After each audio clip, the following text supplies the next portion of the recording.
So there's so much to remember as a new mom, isn't there, Sissany? Yes, there sure is. Can it be overwhelming? A little bit. What else? And of course, we're here to help us, with a little bit of breakdown some of the basics when it comes to feeding your baby is TV host, chef, author, and supermom, Daphne Oz. Hi.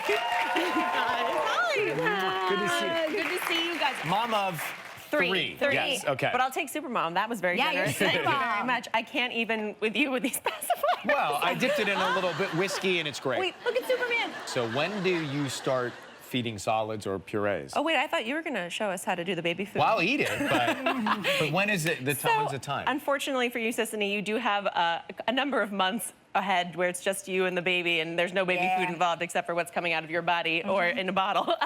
But when you do get to solids, which, you talk to your pediatrician and see when they think it's a good idea, but around 6 months is what I typically do. And then it's a matter of really letting your imagination run wild and starting simple and just little basic things like banana, avocado, etc. But obviously getting into more creative mixes as they get a little older gets super fun. People can be overwhelmed by it though. Like, how do I make food that my baby's gonna love? So here's what the first taste test is. Make sure you like it. So here I have one for you, Ryan, to give a try. Oh, we're gonna try this. Sissany, oh yeah, sure, get into it. Okay, so Ryan, go ahead. You're supposed to guess. Tell me what's in this mix. What do you think is in there? I like it. Do you like it? I think it's, you wanna go? Oh, no, you have a different one. I think in mine is sweet potato and blueberry. Yeah. What, did you cheat? No, is it? Yeah, that's exactly right. Sweet potato and blueberry. Very well done. And you look at your gourmand. The palate of a baby. That combo is really nice. Obviously, it's a beautiful purple color, which is fun for them to start to look at. It's sweet. The fiber in the sweet potato is really good. The vitamin A is really good for their eyes. What do you think you have, Sissany? Avocado. Oh, I want yours. And here, you want to try this? Yeah. I don't know. Oh my gosh, I don't know what the other one is. Hold on, let me. So this is actually pear. Oh, I don't want to tell you. It's pear. It's pear? Pear? Hold on. It's not avocado. It's pears and peas.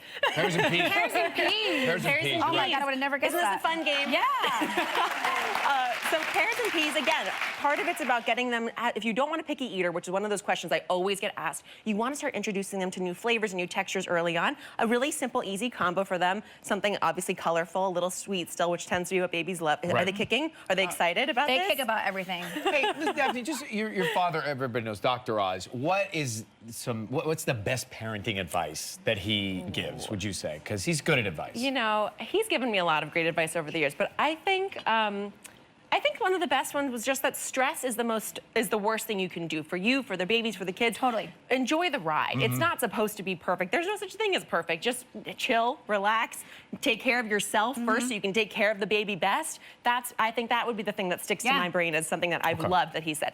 What else can we You're eat? not done yet. No, I want you to do me a favor. Yeah. Get in here, pick your favorite combo. Let's start with two. So we have blueberries, which are great for brain health. We have some avocado, nice fat and creamy in there. We have mango that I've steamed a little bit. Yeah, go ahead, pick your favorite two. Banana, obviously you recognize that. This combination reminds me of Mexican restaurant. Oh. Is this too much if I do banana, mango, blueberry? No, you can go to town. By the way, you have twins. You can have it all. I know. You can do whatever you want. So this is perfect. So go ahead, get to town. So all we're gonna do, grab it with my hands? Yeah, grab it with your hands. Okay. This is, girl, this is gonna be. You're gonna be doing everything with like two hands tied behind your back. No, we're gonna use a fork today. Okay. So I have a beautiful ripe mango here, which is fine, or you can steam it if it's a little bit less ripe. Okay. And just go to town, mash it up. With the fork? Yeah. So pour some on your plate. Okay. And it's great. Now, what about like when you feed your baby the spoon? Want to use a spoon? Here, go for it. What about when they make like a funny face when you feed them? Like, does that mean that they don't like it, and then do you stop giving them that food, or do you force it? Here's how I feel about it. I feel like you are your baby's guide through everything in life, right? Yeah. And they're not necessarily going to love everything right out of the bat, but they're also, Ryan, what is going on over here? He's just It's not a ripe avocado. I thought you've been to Mexican restaurants before. You ordered the guacamole and the molcajete bowl. Like, what is going on? But it's not right. Get this man a margarita. I mean, I'm so hungry It's like having a kid already. You're like me. So this is the other thing I keep in mind when I'm feeding my kids food. I feed them stuff that I would want to eat myself. I want to see fresh ingredients. You're making it. And I'm actually going to show you one of my favorite ways to use it for you coming up. But I'm scared. Good thing you don't have a knife over here. Mine won't matter. I'm just gonna put it out there that making baby food is one of the easier things you're ever gonna do when you're raising your kids. So, Like, if you can't get this down, like, what are we doing? So here's the good news is if you don't want to do this by hand, which I don't do, I put it in my food processor, that's totally fine too. Okay. I have your purees here. Okay. By the magic of television. And here's the great news. You also don't have to do it one at a time because your time is going to be so precious to you. You're gonna do big batches. Ryan's gonna be there to taste test for you. This is good. That's a good combination. So make a big batch so that you only make a mess once, you only use at the time once, and then you take any leftovers you have after baby eats and throw them into an ice cube tray. Genius. You can freeze it.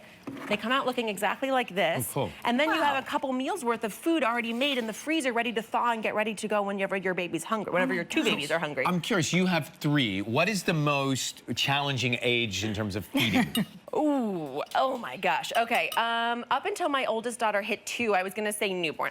Because nobody can help you, like you're just in your own head all the time, you're sleep deprived, it's totally nuts. Although there are 2 magic potions if you wanna be a super mom. Do you wanna know about those? Tell me everything. Okay, the first is coffee.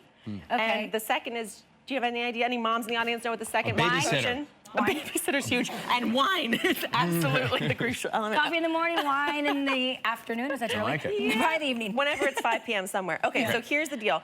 I'm gonna show you how to make a really basic smoothie recipe, and then I'll show you what to do with that extra leftover baby food if you have some. What's that? I got a cup of coconut water there. Okay. I'm gonna have you do a handful of spinach, some iron, which is so good for moms Yes. recovering.